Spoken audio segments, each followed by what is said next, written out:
Space, like a bad night out, has a way of making you regret leaving your comfortable bed.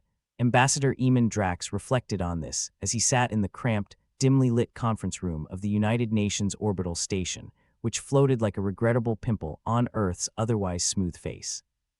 The meeting was called to address the kind of problem that made one's stomach twist like a poorly cooked eggs. Benedict, a mysterious alien presence had been detected.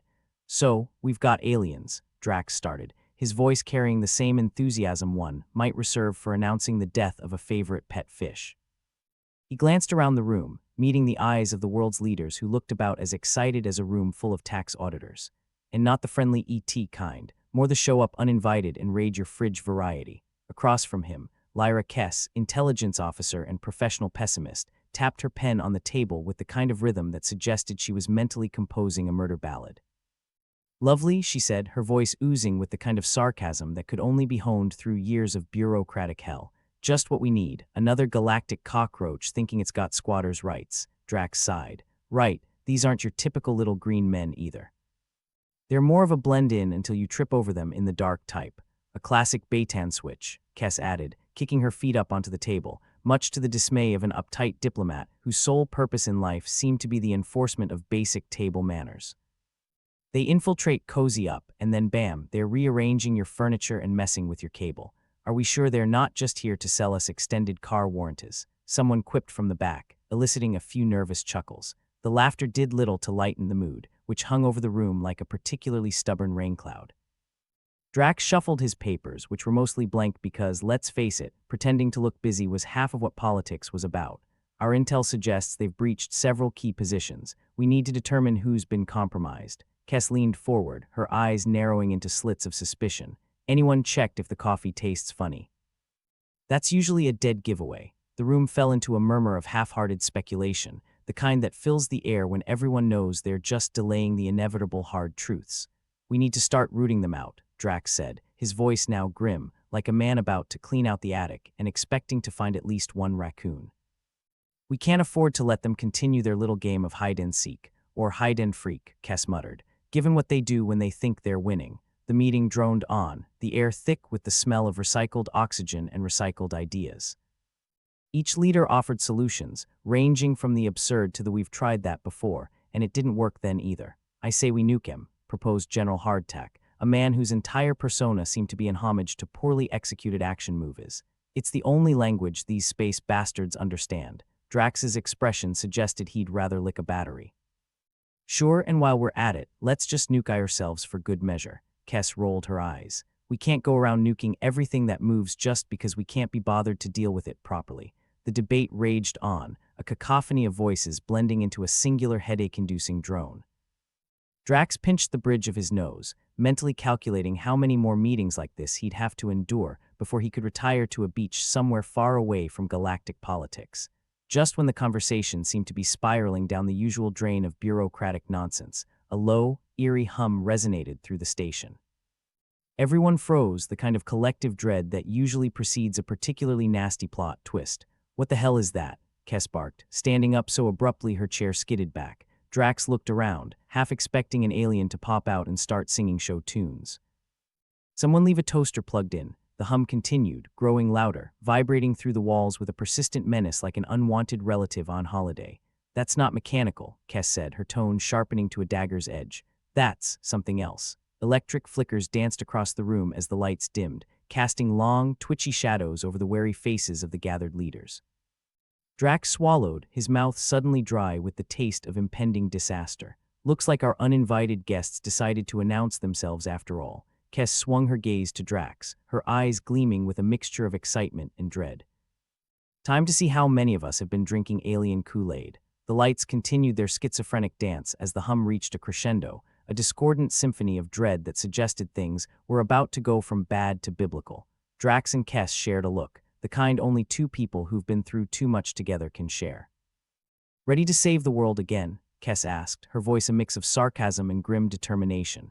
Drax grinned, though it didn't reach his eyes. "Sure, why not? It's not like I had plans for the weekend." The hum kept escalating, a relentless soundtrack to their collective panic. It was the kind of noise that promised either an alien invasion or a particularly wild New Year's Eve party. Either way, Drax wasn't in the mood for festivities. Maybe it's just the plumbing giving up, Drax muttered, more to himself than anyone else. Lyra Kess glanced at him with that mix of pity and resignation usually reserved for failed attempts at small talk. If only we were that lucky. Face it, we're standing on a giant tin can in space, and it's shaking like a chihuahua in a thunderstorm. The eerie sound finally ceased, leaving in its wake a silence so thick you could cut it with a butter knife. Drax cleared his throat, trying to regain some semblance of authority. Okay, people, let's not lose our heads. We're trained professionals. You might be, Kess said with a smirk. I'm just here for the coffee and occasional apocalypse. As if on cue, the lights stabilized, revealing the strained faces of the gathered dignitaries. Drax scanned the room, his gaze landing on a flickering monitor at the side of the room that had mysteriously turned on.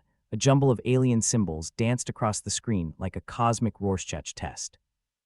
Looks like they're trying to communicate, Kess said, her tone dripping with sarcasm. Maybe they just want to borrow a cup of sugar. Drax rubbed his temples. Or maybe they're ordering us a cosmic eviction notice. Either way, we need to crack this. Kess leaned in, her eyes narrowing at the screen. She had a knack for decoding the indecipherable, both in language and in bureaucratic nonsense. Give me a minute. I'll see if I can make heads or tails of their gibberish. While Kess worked her magic, Drax turned to the rest of the room. We need to be ready for anything. If these aliens are truly as embedded as we suspect, then anyone could be one of them, Kess finished, her fingers dancing over the keyboard with a speed that suggested she was more machine than human. Found something. It's encrypted, but it screams evil plot in every language. Drax, despite himself, felt a flicker of hope. What's it say? Kess shrugged, her eyes never leaving the screen. Can't tell yet, but it involves a lot of verbs for destroy, conquer, and subjugate. Either they're planning a hostile takeover, or they've been watching too many Saturday morning cartoons.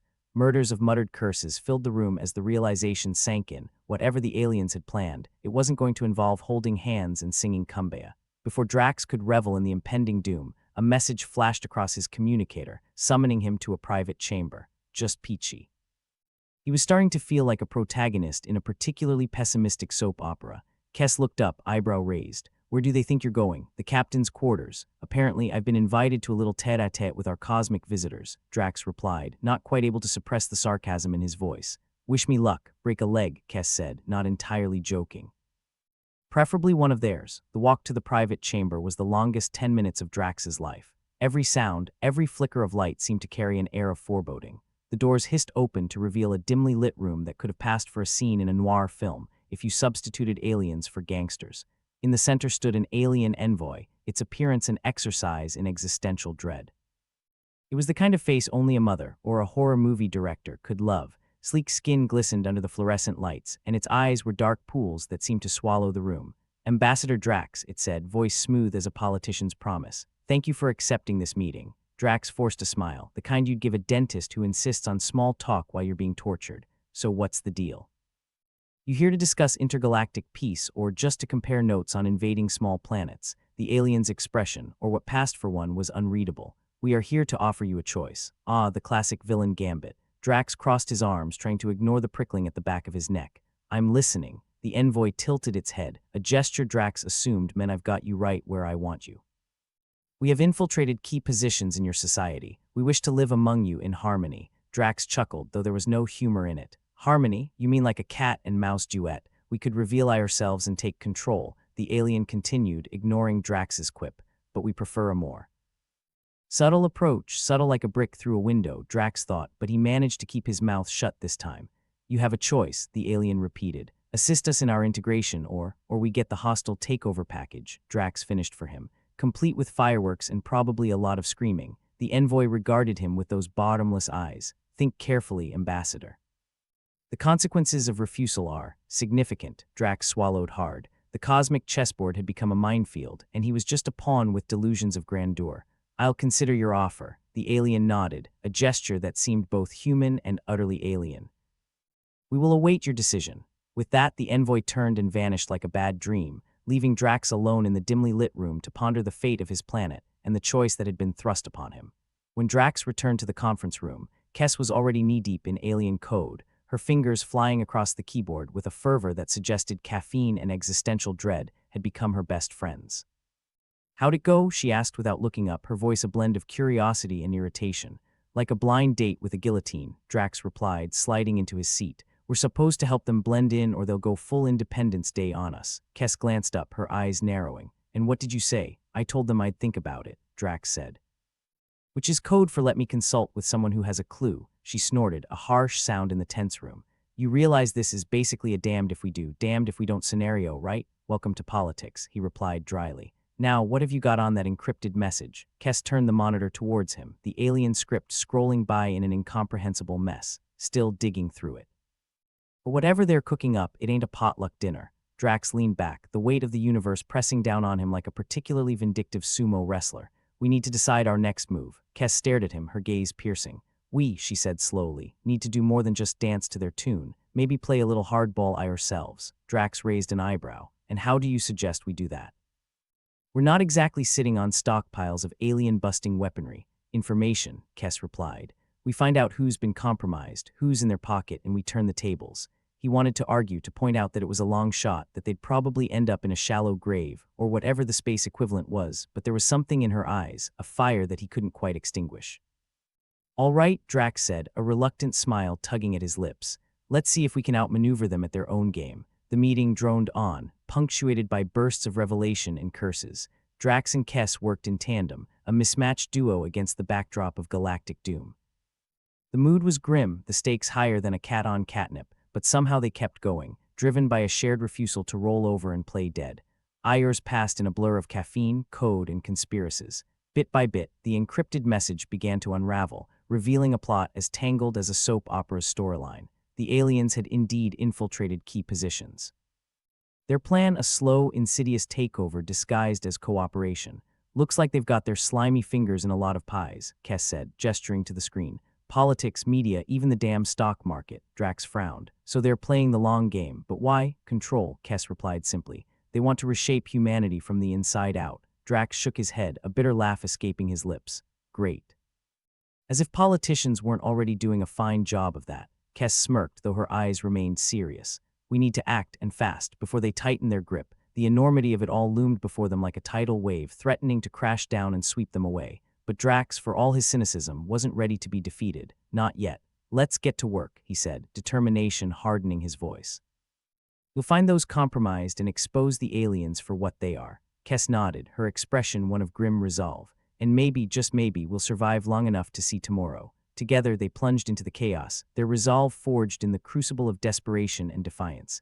It was a long shot, a gamble with the highest stakes, but it was all they had. And sometimes, a long shot was better than no shot at all. Drax was beginning to think that if politics didn't kill him, the endless stream of coffee might. The acidic liquid sloshed around his gut like a disagreeable alien parasite as he sat in the conference room, watching Lyra Kes do her thing. She reminded him of an old Earth legend he'd once read about, a woman who spun straw into gold, except Kes spun cryptic alien gibberish into somewhat intelligible threats. Any progress on the how to screw humanity bingo card? He asked, trying and failing to sound chipper. Kes snorted, her fingers moving at speeds that defied physics and possibly ethical coding standards. Well, our new friends are ambitious, I'll give him that. It's kind of a choose-your-own adventure of doom and gloom. Drax raised an eyebrow. Let me guess, option A is immediate annihilation and option B is slow, agonizing subjugation, Kes replied with mock cheerfulness, complete with a side of psychological manipulation and economic control. It's like they downloaded Earth's history and thought, hey, we could do that, but worse. Great, Drax mumbled, rubbing his temples. So it's a mashup of Orwell and every dystopian novel ever written. What's next? Alien Big Brother, Kes chuckled darkly. Don't give them ideas. She paused, her eyes narrowing at the screen. Here's an interesting tidbit. It seems some humans are helping them. Probably without even realizing it. Drax sat up, his interest piqued. Traitors or just unwitting pawns? Bit of both, it seems, Kes replied. Think of them as useful idiots. The aliens are puppeteering from the shadows, pulling strings that people didn't even know were attached. Nice, Drax said, sarcasm coating his voice like a thick layer of grease. Always pleasant to know we've got collaborators in our ranks. Makes the betrayal all the more personal. Kes sighed, a mix of frustration and resignation. They're embedded in pretty high places. Government, media, corporate sectors. It's like a who's who of how to screw up the planet. Well, at least incompetence isn't solely a human trait, Drax muttered. But that makes our job 1,000 times harder. Kes shot him a sideways glance. Since when was this job ever easy? We're talking about spotting aliens in human skin. It's like finding the one vegan in a steakhouse. Drax had to admit she had a point. He leaned back, staring at the ceiling as if it held the answers to the universe. Spoiler, it didn't. So what now? We expose them. Parade them through the streets with signs saying I betrayed humanity. Kes tapped her chin thoughtfully. As satisfying as that sounds, it won't work. We need proof, something undeniable. Otherwise, it'll come across like a bad episode of a conspiracy theory show. Because our current situation is the height of credibility, Drax sniped. But you're right, we need concrete evidence. Something that even the most skeptical politician can't ignore. Ah, politicians, Kes said with a theatrical sigh. The true masters of denial, like ostriches with their heads in the sand, except the sand is made of pure bullshit. The bitter humor lightened the oppressive atmosphere for a moment. Then reality, that pesky little bastard, came crashing back down. They had a monumental task ahead of them, and failure wasn't an option. Not if they wanted to avoid becoming the galaxy's favorite cautionary tale. Drax's communicator buzzed, jolting him back to the here and now. It was a message from Earth's diplomatic corps, a delightful mix of urgency and thinly veiled panic. Apparently some allies were getting cold feet. Couldn't blame them. Who wouldn't be nervous with aliens looking to crash the party? Let me guess, Kes said, not even bothering to look up from her screen. The suits want assurances that we're not about to become alien chow. More or less, Drax replied, scanning the message. They're worried about Earth's vulnerability. Some are even suggesting we cozy up to the aliens. You know, better the devil you know and all that. Kes's laugh was sharp, like glass breaking. Yes, because that worked so well for the countless civilizations that tried it before us. Tell me about it, Drax said, shaking his head. But they don't want to hear that. They want reassurance, a neat little package tied with a bow that says happy ending guaranteed, which we can't provide, Kes interjected. Because, spoiler alert, happy endings are in short supply these days, Drax sighed. Welcome to life on the galactic frontier, where every decision is a potential screw-up of epic proportions. Kes's fingers paused, and she looked at him with a rare moment of seriousness. We can do this. We have to. There's no one else. He nodded, feeling the weight of responsibility like a noose tightening around his neck. Yeah, I know. Just one more impossible task in a long line of impossible tasks. Piece of cake, Kes quipped, turning back to her screen. Now let's get to work before I lose what's left of my sanity. As the hours ticked by, they dove deeper into the tangled web of alien machinations, each revelation more sinister than the last. The aliens had indeed embedded themselves deeply, their influence stretching like an insidious vine through the corridors of power. Okay, Kes said, leaning back with a satisfied smirk. I've got a list of names, people who are either compromised or just plain stupid. Drax looked at the list, a rogues gallery of the rich and powerful. Well, isn't this a fun game of guess who? Kes grinned. Except the stakes are a bit higher than board games. No kidding, Drax said, rubbing his eyes. We've got to tread carefully. One wrong move and we could tip our hand. Or worse, end up on the wrong end of an alien laser, Kes added. Drax ran a hand over his face, exhaustion settling in like an unwelcome houseguest. We need a plan. Something that doesn't involve us getting vaporized. Agreed, Kes said, her tone uncharacteristically serious. We leak this information strategically. Let the paranoia set in. It'll force the aliens to act, and when they do, we catch them in the act. Drax raised an eyebrow. You're suggesting we use fear as a weapon, Kes shrugged, a wicked gleam in her eye. Why not? They've been doing it for millennia. Time we turn the tables. He couldn't argue with that logic. All right, he said, determination coiling in his gut. Let's set the trap. In the days that followed, Drax and Kes orchestrated a campaign of strategic leaks. Carefully planted rumors spread like wildfire through the corridors of power, stoking fear and suspicion. The aliens, so far gone in their arrogance, couldn't help but respond. Drax watched the chaos unfold with a mixture of satisfaction and dread. The political landscape turned into a minefield, alliances shifting like sand underfoot. Tensions rose, and the air crackled with the promise of violence. Kes, for her part, was in her element. She navigated the chaos with the finesse of a maestro conducting a symphony of destruction. Her fingers danced across keyboards, tracking communications, intercepting messages, and piecing together the puzzle that would expose the aliens once and for all. It was a delicate dance, one misstep away from disaster, but if there was one thing Drax had learned about humans, it was their uncanny ability to thrive in chaos. They might be flawed, stubborn, and occasionally downright stupid, but they were survivors. As the plan unfolded, Drax couldn't help but marvel at the insanity of it all. Here they were, a ragtag group of misfits and outcasts standing against an intergalactic threat. It was enough to make a lesser man laugh or weep, but there was no time for existential crises, not when the fate of the planet hung in the balance. Kes looked up from her screen, her expression one of grim satisfaction. We've got them. They're panicking, making mistakes. It's time to go for the jugular. Drax nodded, adrenaline surging through his veins. Let's finish this. Together, they launched the final phase of their plan, a coordinated strike against the aliens and their human collaborators. It was chaos, pure and simple, but out of chaos came opportunity. As the dust settled, the aliens found themselves exposed, their plans laid bare for all to see. The tide turned, and humanity, against all odds, stood defiant. Drax watched as the aliens withdrew, their influence shattered. It was a victory, but a fragile one. The road ahead was uncertain, littered with challenges and threats yet unseen, but for now they had won. And in a universe where victory was as rare as a politician's promise, that was enough. Kes leaned back, a satisfied smirk on her face. Not bad for a couple of humans, huh? Drax chuckled, the sound full of weary relief. Not bad at all. As they watched the stars, glittering and eternal, Drax couldn't help but think that maybe, just maybe, humanity had a fighting chance. And that was a hell of a lot more than they'd started with. To surviving the impossible, Kes toasted, raising an imaginary glass. To never doing this again, Drax replied, matching her gesture. For now, they would savor their victory, however fleeting, because in the harsh, unforgiving expanse of space, hope was a precious commodity, and they'd earned every last drop. Eamon Drax stood in the middle of chaos, the kind that would make a riot look like an afternoon tea party. The United Nations orbital station was doing its best impression of a beehive someone had decided to poke with a stick. People were running, alarms were blaring, and somewhere in the distance, he was pretty sure someone was screaming, possibly about their lack of coffee. A siren screeched overhead, cutting through the cacophony like a knife. Would it kill them to turn that thing off? Drax muttered, rubbing his temples. I get it, we're under attack. No need to deafen us while we're at it. Lyra Kess appeared at his side, her expression a cocktail of irritation and grim determination. Apparently subtlety isn't in our security team's repertoire, she said, gesturing towards the flickering monitors that lined the walls. Alien symbols danced mockingly across the screens, a reminder of just how royally screwed they were. Any idea what's going on? Drax asked, more out of a sense of duty than genuine curiosity. He had a feeling he wouldn't like the answer. Cass sighed, her gaze fixed on the alien script as if she could will it to make sense. From what I can gather, someone's decided we've had enough peace and quiet up here. Probably aliens trying to spice up their weekend. Great, Drax replied, sarcasm thick as tar, because a sudden attack is just what we needed to liven up the afternoon.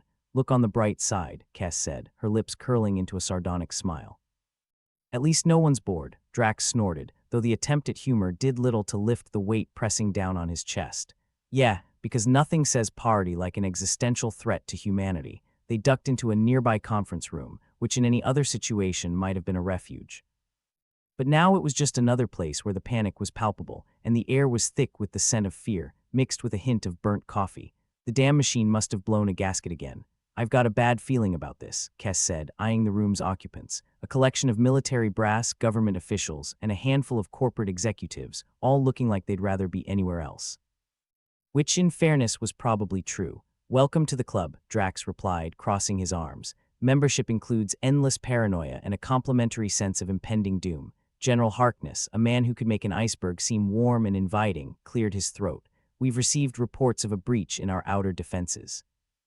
The aliens decided to knock before entering, I suppose. Or maybe they're just following the Galactic rulebook, Drax quipped.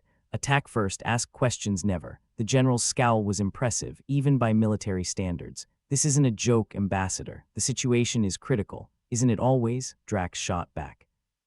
Kes stepped forward, her eyes alight with that particular brand of defiance that came from being told no too many times. What are we doing about the potential collaborators? The ones pulling strings from behind the curtain. Harkness's expression tightened, the lines on his face etched deeper by stress. We've initiated an internal investigation. But it's like trying to catch smoke with a net. So we're screwed, Drax summarized, nodding sagely. Good to know, not necessarily, Kes interjected, her tone sharper than a scalpel. We need to track communications, follow the rats back to their nest. If there's a high-level traitor, they'll slip up eventually. Drax's mind raced, piecing together the jagged shards of their predicament. You think someone's feeding the aliens information, giving them a roadmap to our weaknesses? It's possible, Kes said, her voice filled with the kind of grim certainty you usually reserve for tax season. And if that's true, we're fighting a war on two fronts, against the aliens and our own people. Harkness nodded, his expression one of reluctant agreement. It's a possibility we can't ignore. We need to clamp down on communications, secure every channel. Good luck with that, Drax said, a bitter laugh escaping his lips.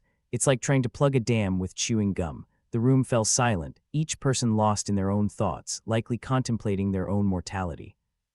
It was a sobering thought that their fates could be decided by a traitor in their midst, or a capricious alien overlord with a penchant for destruction.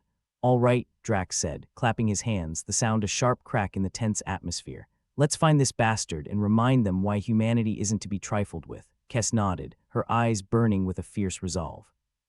Time to see if we can pull off the impossible again. They left the conference room, a renewed sense of purpose driving them forward. The station continued to shudder under the assault, but for the first time, Drax felt a spark of hope. It was tiny, almost insignificant, but it was there. The corridors of the orbital station twisted and turned like a labyrinth designed by someone who had watched too many horror movies. Drax and Kes navigated them with practiced ease, moving towards the communications hub, the nerve center of their operation. As they walked, Drax couldn't help but notice the looks on the faces of the people they passed. Fear, confusion, anger, a whole spectrum of emotions painted on their features. It was a reminder of what was at stake, a reminder of why they couldn't afford to fail.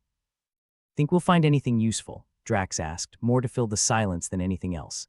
"We'd better," Kes replied, her voice grim. "Otherwise, we're running out of options." They arrived at the comms hub, a room filled with screens and data terminals, each one a window into the chaos unfolding outside. Technicians worked furiously, their fingers flying over keyboards as they tried to make sense of the madness. Kes slid into an empty seat, her fingers a blur as she accessed the system. Drax stood by her side, watching the screens with a mixture of awe and apprehension. The data was a tapestry of numbers and symbols, a language only someone like Kes could decipher. "Got anything?" he asked after a few minutes had passed, the tension in his voice a palpable thing. Kes squinted at the screen, her brow furrowed in concentration. "There's something here, a pattern maybe. It's like a thread woven through the data, subtle, but it's there." Drax leaned closer, peering at the screen as if proximity could somehow grant him understanding. "What is it?" Kes tapped a few keys, bringing up a new display. Encrypted messages, hidden among standard communications. "Someone's been using our own systems against us." "Great," Drax said, his tone as cheerful as a funeral dirge, because nothing says fun like betrayal from within. Kes didn't respond, her focus entirely on the task at hand. Slowly, she pieced together the puzzle, her eyes scanning the screen with laser-like intensity. "There," she said finally, pointing at a line of code. "That's our traitor. They've been using a high-level clearance to send messages to the aliens." Drax let out a low whistle, equal parts admiration and disbelief. "Well, I'll be damned, you actually found them." Kes grinned, a fierce, triumphant thing. "When have I ever let you down?" "Frequently," Drax replied, though there was no heat to the words. "But I suppose I can forgive you just this once." The air crackled with tension, the realization of what they'd found settling over them like a shroud. They had a name, a face, a target, but it was only the beginning. "Let's pay our friend a visit," Drax said, determination hardening his voice. "See if they'd like to explain themselves before we toss them out the nearest airlock." Kes stood, her expression one of predatory satisfaction. "Sounds like a plan. Let's see if we can end this thing before it gets any worse." They moved through the station, their destination clear in their minds. The corridors were a blur, their focus unshakable. They were hunting a traitor, and for once they had the upper hand. Their journey ended at a nondescript door, one of many in the endless warren of the orbital station. Drax paused, taking a deep breath to steady himself. This was it, the moment of truth. "Ready?" Kes asked, her voice steady and calm. "About as ready as I'll ever be," Drax replied, reaching for the door control. "Let's do this." The door slid open with a soft hiss, revealing the room beyond. It was small, unassuming, a workspace like any other on the station, but its occupant was anything but ordinary. The man inside looked up as they entered, his expression one of surprise quickly masked by feigned indifference. "Ambassador Drax, MS, Kes, to what do I owe the pleasure?" Drax crossed his arms, his gaze hard and unyielding. "Cut the crap. We know what you've been up to." The man's facade slipped, his eyes narrowing with a dangerous glint. "I have no idea what you're talking about." Kes stepped forward, her voice cold as ice. "We've traced the messages, matched them to your clearance. It's over." The man laughed, a hollow, bitter sound. "You really think you can stop this?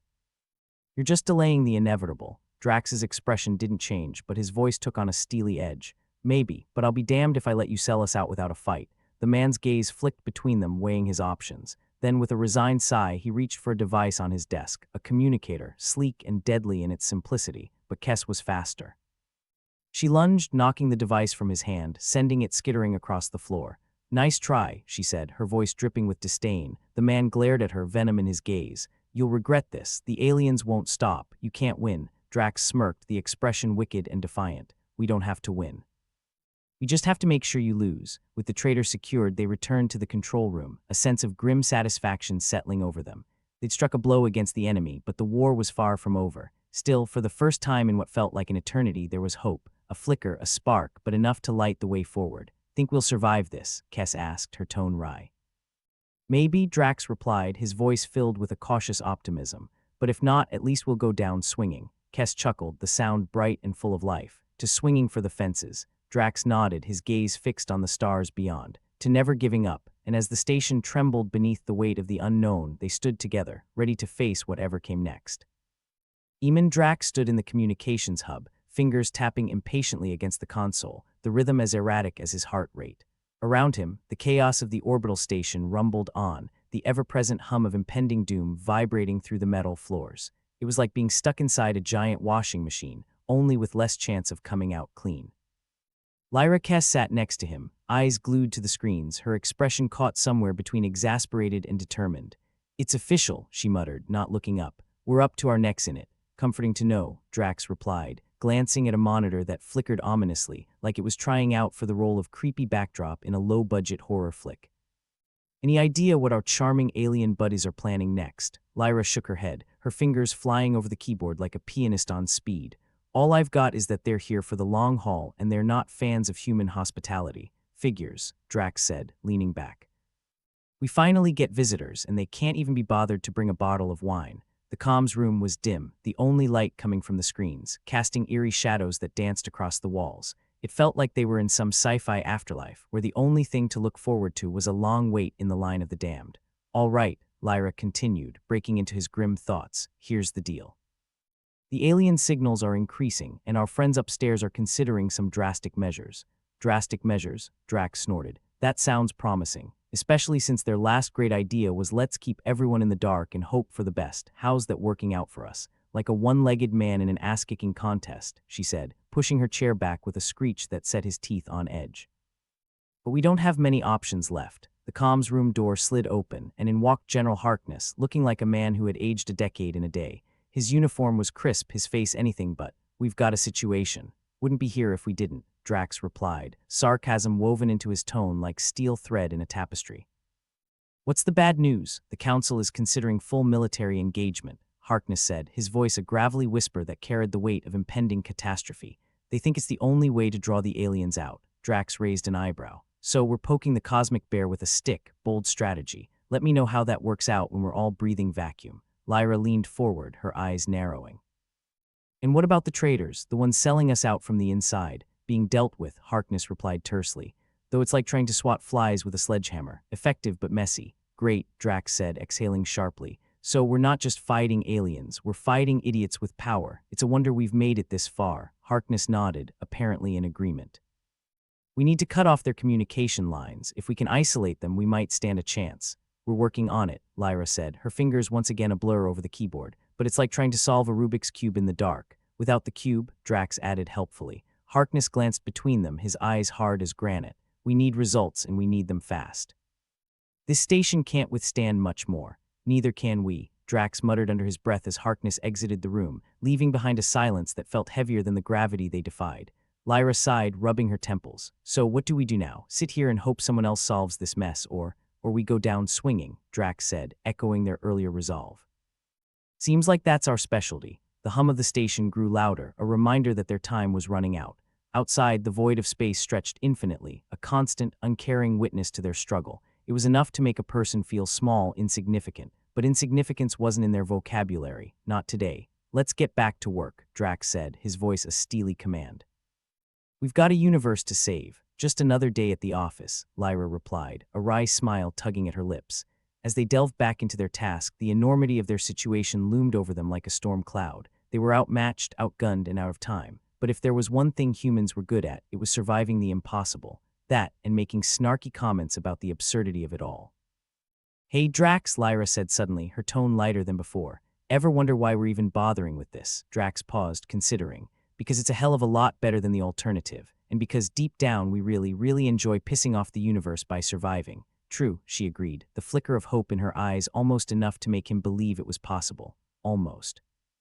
Their temporary triumph over the traitor had bought them a brief respite, but as they both knew, it wouldn't last. Not with the Council itching for a fight and the alien threat looming ever closer. But they were still here, still fighting, and sometimes that was enough. "Lyra, if we make it through this," Drax said, breaking the silence, "I'm buying you a drink, a real one."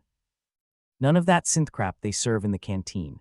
Deal, she replied, grinning, but only if it's the good stuff. Wouldn't dream of anything less. The station shuddered again, the rumble a reminder that their darkest ire was upon them. But as they sat together, side by side in the dim glow of the monitors, there was a sense of unity, of shared purpose. And maybe, just maybe, that would be enough to guide them through the chaos. The door to the comms room slid open again, and Drax turned to see Harkness re-enter, looking even more harried than before. "We need to move now." "Where to?" Lyra asked, already standing. "The council's meeting," Harkness said, his voice urgent. "They want you there. Apparently they value your insights." Drax raised an eyebrow. "Their funeral?" Harkness didn't smile, but there was a glint of something in his eyes. Respect, maybe. "Let's hope not." Together they left the comms room, the hum of the station following them like an ominous soundtrack. The corridors were a blur, their path lit by the dim emergency lighting that gave everything a ghostly tint. They arrived at the conference room, the tension inside palpable. The room was filled with faces, each one a study in varying degrees of panic and resolve. The air felt heavy, thick with the weight of decisions yet to be made. Drax and Lyra took their seats, and Harkness moved to the front, his presence commanding attention. "We're at a crossroads," he began, his voice cutting through the murmur like a blade. "The aliens are closing in and we have limited options." "Sounds familiar," Drax muttered, earning a nudge from Lyra. "The Council believes that a preemptive strike may be our only chance," Harkness continued, ignoring the interruption. "But we need to be certain it's the right move." "A preemptive strike?" Lyra echoed, incredulous. "Are they mad?" "That's like punching a hornet's nest and hoping you only get stung twice." "We don't have much choice," Harkness replied, his tone grim. "We need to assess the risk and act accordingly." "And what if it's the wrong move?" Drax asked, leaning forward. "What if it backfires and we're left with nothing but regret and a lot of space debris?" The room fell silent, the weight of his words hanging heavy in the air. It was a sobering thought that their entire existence could hinge on a single decision. One wrong move, and they'd be nothing more than a cautionary tale. "We need to consider all options," Harkness said finally, his gaze scanning the room. "And we need to be ready to face the consequences, whatever they may be." The discussion continued, voices rising and falling like the ebb and flow of a stormy sea. Drax and Lyra listened, their expressions set, their minds working through the problem with a determination born of necessity. As the ires passed, the sense of urgency grew, the reality of their situation sinking in with a chilling clarity. They were fighting for their very lives, for the lives of everyone on Earth. It was a responsibility that weighed heavily, but it was one they couldn't avoid. "This is it," Lyra said quietly, her voice barely above a whisper. "Do or die, and let's hope it's not the latter," Drax replied, his tone laced with defiant humor. "I've got plans, you know." "Oh really?" Lyra asked, smirking. "Do those plans involve surviving a hostile alien invasion?" "Among other things," he said, matching her smile with one of his own. "But let's focus on surviving first, shall we?" The meeting stretched on, the ires blurring together as they debated, planned, and strategized. It was a battle of wits, of wills, and through it all, Drax and Lyra remained steadfast, their resolve unbreakable. As the meeting drew to a close, the sense of urgency remained, but there was also a flicker of hope, a belief that they could, against all odds, find a way through the darkness. And as they left the room, the weight of their task settled over them like a shroud. They were isolated, outnumbered, and seemingly outmatched, but they were also determined, and sometimes that was all you needed. "Ready for this?" Drax asked, as they prepared to face whatever came next. "Not really," Lyra replied, but there was a fire in her eyes that belied her words. "But let's do it anyway." Together they walked into the unknown, ready to fight, ready to survive, and ready to defy the odds once more, because that was what they did, and they were damned good at it. Drax leaned against the cold metal wall of the corridor, his eyes scanning the faces rushing past him. Each one seemed a little more desperate, a little more haunted than the last. He could hardly blame them. Being trapped in a giant tin can under siege by aliens with a penchant for dismantling civilizations was enough to give anyone a bad day, or, in this case, a bad lifetime. Lyra was beside him, her fingers drumming a nervous tattoo on her thigh. "This feels like one of those moments in a bad movie where the heroes pull off a miracle because someone realizes they've had the key to saving the world all along," she said. "Well, unless you've been hiding a golden ticket up your sleeve, I don't think we're going to find much salvation hidden in the cushions," Drax replied. "But hey, at least it's good to know we're living in a cliché." She snorted, eyes flicking towards the flickering lights above. "I bet the aliens have never seen a space station with an electricity bill overdue. That's our secret weapon right there, confusion by incompetence. Maybe they'll mistake it for advanced human strategy," Drax quipped. "We've got to use what we've got." They rounded a corner, entering a sector of the station dedicated to various cultural archives, one of the few places still somewhat peaceful amidst the chaos. It was the kind of place people visited when they were trying to remember what it was like before the universe decided to punch them in the face. Lyra's eyes lit up with an idea, one of those rare glimmers of inspiration that usually preceded something either genius or catastrophic. "You know, Drax," she began, her voice measured, "we might be sitting on a treasure trove of untapped resources. Unless you mean literal treasure, my interest is waning," Drax replied, though he followed her anyway. Curiosity, it seemed, was one weakness he couldn't shake. This station's archives, they house everything from Earth's history to the most peculiar cultural quirks. Stuff that even aliens wouldn't see coming, she explained, her fingers dancing over a dusty terminal. "We gonna beat them with interpretive dance?" Drax asked, folding his arms. "Because I'd like to see the look on their faces when we hit him with a Broadway number." Lyra rolled her eyes. "Not exactly, but don't you see, humans are unpredictable. We've got millennia of innovation, creativity, and let's face it, outright weirdness. If we can harness that, maybe we can throw them a curveball they can't handle." Drax tilted his head, considering. "You think our sheer unpredictability could mess with their plans, like tossing a feral cat into a fancy dinner party?" "Precisely," she said, grinning. "Maybe we can out-weird them into submission. They've probably never encountered a culture that celebrates everything from cow tipping to cheese rolling." "Ah, the time-honored tradition of confusing your enemies with bizarre customs." Drax nodded thoughtfully. "I knew those food fight competitions would come in handy one day." A spark of something bordering on optimism flickered between them. It was a small, fragile thing, but it was there. If they were going to survive this mess, it wouldn't be by playing the game the aliens expected. "All right," Drax said, clapping his hands together. "Let's get weird." They spent hours combing through the archives, pulling data and cross-referencing histories, rituals, and anything else that might give them an edge. Meanwhile, the station continued its slow descent into chaos. The hum of panic was an ever-present backdrop, growing louder with each passing moment. "How's it looking?" Drax asked, peering over Lyra's shoulder as she sifted through the labyrinth of files. "Like trying to find a needle in a haystack." "A haystack that's on fire," she replied, eyes glued to the screen. "But there's potential here. We've got everything from ancient military tactics to the recipes for holiday fruitcakes. And trust me, those could stop a war." Drax smirked, but there was an edge of concern in his voice. "Think this could really work? I mean, it sounds great in theory, but if it doesn't, then we're no worse off than we were before," Lyra cut in. "Besides, it's worth a shot. The council's meeting again soon, and I think we can convince them to give this a try. If we don't, they'll just go with their plan B, piss off the aliens until they eat us faster," Drax said dryly. "Not exactly the inspired leadership I was hoping for." "Well, let's give them a plan C then," Lyra replied, her determination palpable. With their newfound strategy in hand, they made their way back to the conference room. The sense of urgency had only increased, the tension in the air thick enough to cut. The council was already gathered, their expressions a mix of fatigue and desperation. Drax and Lyra entered the room, drawing more than a few curious glances. Harkness was at the head of the table, his face a roadmap of worry and resolve. "You've got something for us?" Harkness asked, cutting straight to the point. "We do," Lyra nodded, launching into an explanation of their discoveries. She laid out the plan with a precision that left little room for doubt, her voice calm and measured. As she spoke, Drax watched the faces around the table, noting the flickers of interest and skepticism. This wasn't going to be an easy sell, but it was a damn sight better than waiting for the end with their thumbs up their asses. "You're suggesting we use our own cultural quirks to throw them off balance?" one of the council members asked, her tone incredulous. "Precisely," Lyra replied. "They've analyzed us, sure, but they don't understand us." "Not really, and what if they just decide to blow us out of the sky instead?" another member piped up. "Then we'll have gone down fighting with festive fruitcake in hand," Drax interjected, earning a few bemused chuckles, but there was seriousness in his eyes as he continued. "We're already on borrowed time. This is about using every trick and tactic we have, even the weird ones." Harkness looked around the room, weighing their options. Finally, he turned to Drax and Lyra, nodding slowly. "All right, let's see what you can do, but make it fast. We need to coordinate this with the rest of the fleet." As the meeting broke up, Drax caught Lyra's eye. There was relief there, but also the understanding that this was far from over. They had bought themselves a chance, and that was more than they'd had an hour ago.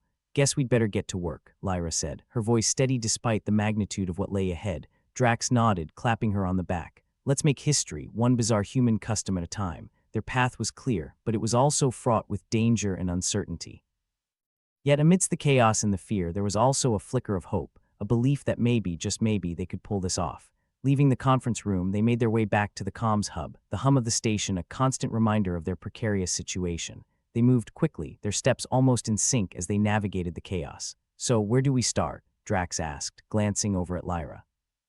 "First, we need to gather our allies," she replied. We can't do this alone, we need everyone on board. Right, Drax agreed. Time to rally the troops. With determination in their stride, they set out to recruit their unlikely allies, knowing that the fate of their species hinged on their ability to unite in the face of annihilation.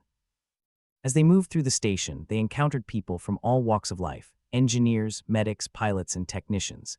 Each one had a part to play, and Drax and Lyra were determined to see them all brought together. They found themselves in one of the larger communal areas, a space that had once been used for recreational activities, but now served as an impromptu meeting ground. The room was filled with the buzz of conversation, a cacophony of voices that mirrored the chaos outside. Drax stepped forward, raising his voice to address the gathered crowd. "Listen up, everyone. We've got a plan, but we need your help to pull it off." The noise died down, attention turning towards him with a mix of curiosity and skepticism. It was a tough audience, but Drax was nothing if not persuasive. "We've all got something unique to bring to the table," he continued. "This isn't just about fighting back, it's about using our strengths, our quirks, everything that makes us human to turn the tide." There was a moment of silence, a pause that stretched just long enough to be uncomfortable. Then slowly, one by one, heads began to nod in agreement. It wasn't much, but it was a start. Lyra stepped up beside him, her voice clear and confident. "We've got a chance to show these aliens what humanity is made of. Let's give them a fight they'll never forget." The response was a chorus of assent, a surge of energy that swept through the room like a wave. It wasn't a miracle, but it was something, enough to fuel their efforts as they prepared for the battle ahead. As Drax and Lyra moved through the crowd, they were met with determination and resolve, a shared understanding that they were in this together. It was a rare moment of unity in a world that had become increasingly fragmented, and it was enough to give them hope. "Think we can really pull this off?" Drax asked, his voice low as they surveyed the organized chaos around them. "We have to," Lyra replied, her gaze steady. "Because it's not just about us, it's about everyone we care about, and I, for one, am not going down without a fight."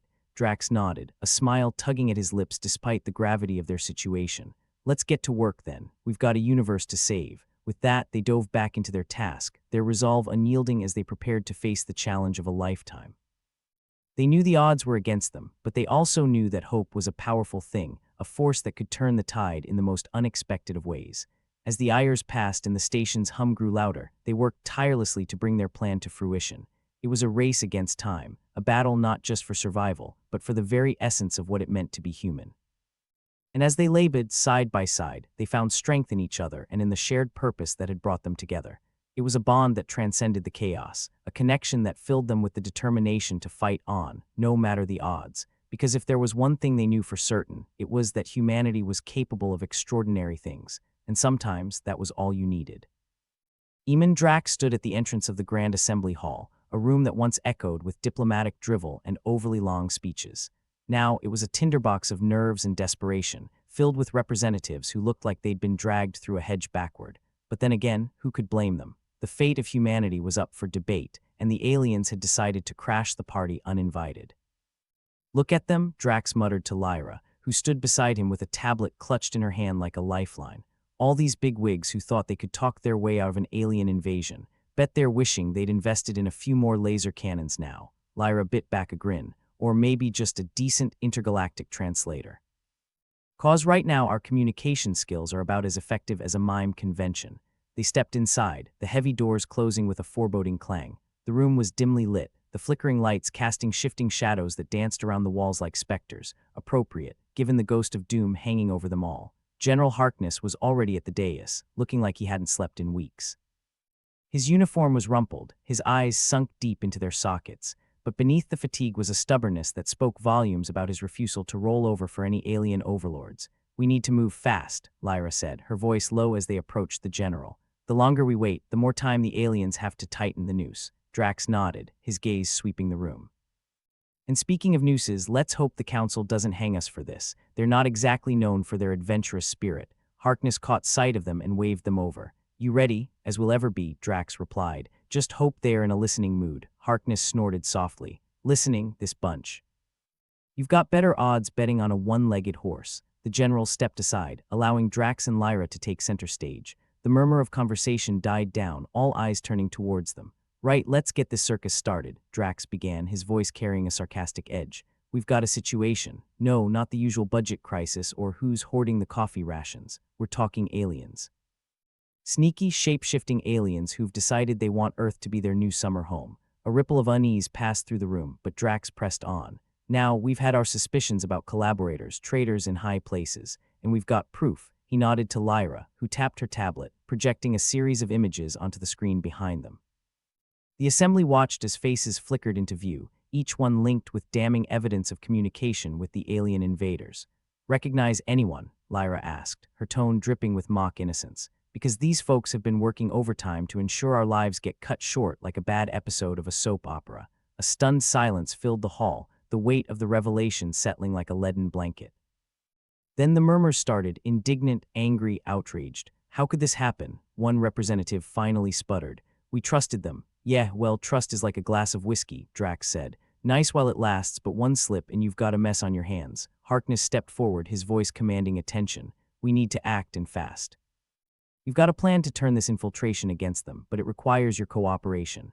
Silence stretched, thick with expectation and a smattering of disbelief. Then slowly, hands began to rise, hesitant but resolute. "What do you need from us?" a voice called out from the back. Lyra exchanged a glance with Drax, the shared moment a silent acknowledgement of the shift in the room's atmosphere. "We need unity," she said, her voice steady. "This isn't about individual agendas or old grudges. This is about survival, about showing these aliens what humanity is capable of when we stand together.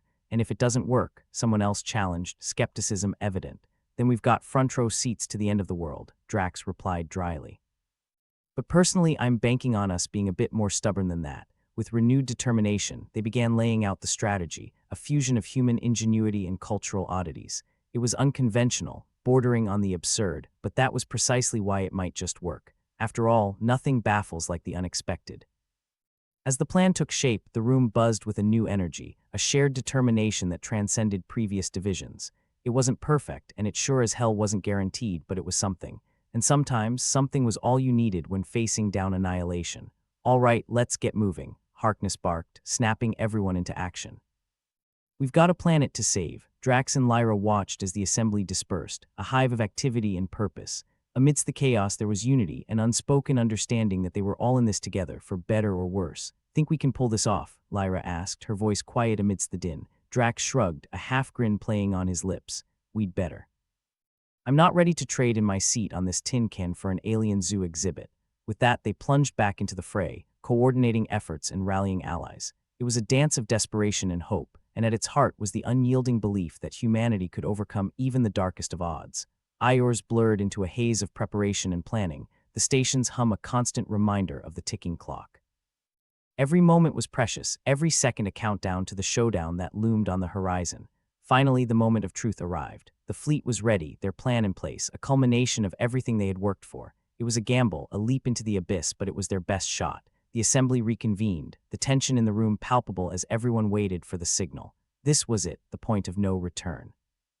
"Remember," Drax said, addressing the gathered crowd, "we're not just fighting for survival. We're fighting for what makes us human, for our quirks, our creativity, our sheer bloody-mindedness." A ripple of agreement passed through the room, the final rallying cry igniting a spark of determination. As the countdown began, Drax and Lyra took their positions, the weight of leadership settling on their shoulders like a mantle. They were ready as they could be for a clash of worlds. The station shuddered, the hum escalating to a fever pitch as the alien fleet closed in. This was it, the moment they'd prepared for, the culmination of their efforts and hopes. "Here goes nothing," Drax muttered, his voice laced with a blend of nerves and anticipation. "Correction," Lyra replied, her gaze fixed on the screen before them. "Here goes everything." With a final nod to each other, they activated the first phase of their plan. The cultural archives came alive, a barrage of human idiosyncrasies beamed into the void, an assault of confusion and creativity designed to give the aliens pause. The room held its breath, tension coiling like a spring as they waited for the response. And then the alien signals wavered, a flicker of hesitation that sent a wave of hope through the assembly. "Looks like we've got their attention," Harkness noted, a grim satisfaction in his tone. "Let's hope we can keep it," Drax replied, his focus unwavering as they moved to Phase 2. The humans, united in their cause, launched their counteroffensive. It was a cacophony of tactics and technology, a testament to their resilience and ingenuity. As the battle raged on, Drax and Lyra navigated the chaos with precision and determination. It was a fight for survival, a test of everything they had worked for and believed in. The minutes stretched into eternity, a pulse of tension and adrenaline that thrummed through every fiber of their beings. But amidst the chaos there was unity, a shared purpose that transcended fear and doubt. Finally, the tide began to turn. The alien forces, confused and disrupted, faltered before the onslaught of human defiance. It was a glimmer of hope, a sign that their plan might just succeed. "We're doing it," Lyra breathed, a note of incredulous relief in her voice. "Of course we are," Drax replied, a grin breaking across his face. "We're a stubborn lot, never count us out." The realization spread like wildfire, a surge of triumph that swept through the room. They were winning against all odds, they were turning the tide. The final push was a blur of action and adrenaline, a whirlwind of effort that culminated in a victory cry that echoed through the station. They had done it, they had faced the darkness and emerged victorious. As the dust settled and the station hummed with the aftermath of battle, Drax and Lyra stood side by side, the weight of their achievement sinking in. "We did it," Lyra said, a smile breaking through the exhaustion etched on her face. "Yeah, we did," Drax replied, his voice a mix of relief and pride. "And we did it our way." The room erupted in cheers, the sound a celebration of unity and resilience, a testament to the strength of humanity in the face of overwhelming odds. As they surveyed the scene, Drax and Lyra shared a moment of quiet triumph. They had won the battle, but the war was far from over. There would be challenges ahead, struggles that would test their resolve and strength. But for now, they savored the victory, knowing that they had defied the odds and shown the universe what humanity was made of. And as the station hummed with life and possibility, they stood ready for whatever came next, armed with the knowledge that they had faced the darkness and emerged triumphant. Because that was the thing about humanity. When pushed to the brink, they had a funny way of pushing back. Drax rubbed the back of his neck, feeling the strain of the day's events as they lingered in the now eerily quiet Grand Assembly Hall. The room, only hours before, had been a chaotic pit of panic and fear, but now it was a sea of exhausted faces, some clutching at the last shreds of hope like a lifeline. Lyra Cass slid into the seat next to him, still clutching her trusty tablet as if it were Excalibur, ready to cut through another wave of bullshit. "Well, that was a clusterfuck wrapped in a disaster," she sighed, eyeing the scattered debris of paperwork and half-empty coffee mugs. Drax chuckled, though it was more a cough choked on the dust of their near defeat. "I've seen better days at the dentist's office," he replied, staring at the flickering monitor like it owed him money. "But we made it through, barely." Lyra smirked, a sardonic twist of her lips. "Yeah, nothing like the threat of annihilation to bring people together. Like a dysfunctional family reunion, only with more laser cannons and less potato salad." As the initial euphoria of their victory over the aliens settled, the aftermath began to sink in. They sat in silence, the air thick with the weight of what they'd achieved and what lay ahead. The doors slid open, and General Harkness stepped in, looking like he had aged a decade in the past few hours. His uniform was rumpled, his eyes bloodshot, but there was a fire in him that refused to be extinguished. "Ladies and gentlemen, let's not pop the champagne just yet," he announced, his voice as gravelly as a Martian quarry. "The aliens might have buggered off, but this isn't over. We've got to stay on our toes." "Right," Drax said, rising to his feet. "Our little dance with death was just the opening number. We still have to make sure our illustrious friends don't try to crash the party again." Harkness nodded, his gaze sweeping over the room like a weary sentinel. "We've got to fortify, make sure the next time they come knocking, we're not caught with our pants down and our asses hanging over a sarlacc pit." Lyra quirked an eyebrow. "They're a new military strategy, General. Fighting off alien invaders with the power of embarrassment." A faint smile cracked Harkness's stony demeanor. "If it works, I'm game." The representatives murmured in agreement, the unity forged in crisis still holding strong. It was a delicate thing, like a piece of fine china balanced on the edge of a table, but it was there. And for the first time in a long while, it felt like they might have a chance to redefine what it meant to be human in the vast, uncaring universe. "We need to reaffirm our commitment to peace," Drax continued, feeling the mantle of responsibility settle more firmly around his shoulders. "And not the kind where we sit around singing Kumbaya while Rome burns. Real peace. The kind that comes from knowing our neighbors aren't planning to barbecue us at their next cookout." Harkness clapped a heavy hand on Drax's shoulder. "Couldn't have said it better myself, son. We need vigilance and a good all-fashioned dose of paranoia." Lyra snickered. "Paranoia is the only thing that kept me sane during my last relationship. Probably the only thing that'll keep us alive now, too." The assembly shared a collective chuckle, the sound more cathartic than genuine, but it was a start. They'd faced the worst and come out the other side, singed but standing. And now came the hard part, staying that way. "We need to focus on rebuilding," Harkness said, getting the room's attention once more. "On ensuring that this station and everything it stands for remains a beacon of hope in the dark." Drax shot him a look. "A beacon in the dark, huh? That sounds like something you'd find on a motivational poster in an HR office. Right next to teamwork makes the dream work, and hang in there, baby." "Hey, a little optimism never killed anyone," Lyra retorted, glancing at her tablet. Except maybe those aliens, they seemed pretty allergic to it. As the representatives began discussing the logistics of fortifying their defenses, Drax and Lyra found themselves slipping into a rhythm of banter and strategy, the familiar back and forth a bomb against the uncertainty of the future. "So, what's next for Drax and Kess?" Lyra asked, half serious, half joking. "Think we can trade our hero status for a nice tropical vacation, somewhere with lots of sun and no existential terror," Drax snorted. "Tropical, my skin burns faster than a politician's promise, but maybe we can get a nice retirement package out of this, something with a view and less chance of sudden death."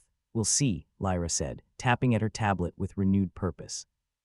"But first we've got the small matter of ensuring these peace-loving aliens don't decide we're better off as a footnote in galactic history." Together they watched as the assembly firmed up plans, a testament to the resilience of the human spirit in the face of overwhelming odds. It was a start. Flawed, sure, but a start nonetheless. They had managed to scrape victory from the jaws of disaster, and that was no small feat. As the hours ticked by and the buzz of activity around them slowly ebbed, the two found themselves alone once more, the hum of the space station a constant reminder of their precarious perch in the cosmos. "You think they'll keep it together?" Lyra asked, staring out at the stars through the viewport, each pinprick of light a reminder of the vastness and indifference of the universe. Drax shrugged, leaning back in his chair with a sigh. "It's like herding cats, but maybe, just maybe, this scare was enough to put some steel in their spines. Humanity's a stubborn beast. We'll find a way to muck it up, sure, but we'll find a way to fix it too." Lyra nodded, a small, satisfied smile playing on her lips. "Guess that's all we can hope for, right? That we keep trying, keep pushing back against the darkness." "Yeah," Drax agreed, feeling a strange sense of peace settle over him. "It's not about winning every battle. It's about getting up and fighting the next one. That's what makes us human. Our refusal to go quietly into the night." The station hummed on, a living testament to their resilience and determination. They'd faced the abyss and hadn't flinched. And for the first time in a long, tumultuous while, Drax felt something stir within him that he hadn't felt in years: hope. "All right," Lyra said, standing up and stretching, her joints popping like gunfire in the quiet room. "Enough of this deep thinking crap. Let's grab some coffee before the next crisis hits. I hear they're finally restocking the good stuff." Drax chuckled, rising to join her. "Sounds like a plan." "Lead the way, Kess. I think we've earned it." Together they left the assembly hall, stepping into the bustling corridors of the space station that had become their home, their battlefield, and now their bastion of hope. Their work was far from over, but for now they could savor their victory, however fleeting. As they walked, the hum of the station faded into background noise, their footsteps echoing through the corridors, a rhythmic reminder of the path they'd taken and the journey still ahead. They were human, flawed and fragile, but resilient and determined. And as long as they had breath, they'd keep pushing back, because in the end, it wasn't about the battles they won or lost. It was about the fight itself, the struggle to keep the darkness at bay and carve out a place for themselves in the universe, and that was something worth fighting for. As they approached the mess hall, Drax threw an arm around Lyra's shoulders, his grin as sharp as ever. "You know, Kess, if we keep this up, they might start calling us legends." Lyra laughed, the sound bright and defiant against the backdrop of uncertainty. "Screw legends, let's just aim for competent, and maybe sneak in a nap every now and then." "Deal," Drax replied, his heart lighter than it had been in weeks. As they stepped into the bustling mess hall, they were greeted by the sight of their fellow station dwellers, each one a testament to the indomitable spirit of humanity. It wasn't perfect, far from it, but it was theirs, and that, in the end, was enough. Because in a universe that often seemed indifferent or hostile, they had something more valuable than any victory or defeat: each other. Allies, friends, and the unshakable belief that together, they could face whatever came next. And so, with a renewed sense of purpose and a much-needed cup of coffee in hand, Eamon Drax and Lyra Kess prepared to dive back into the fray, ready to face whatever the universe dared to throw their way. Human, flawed, and proud of it,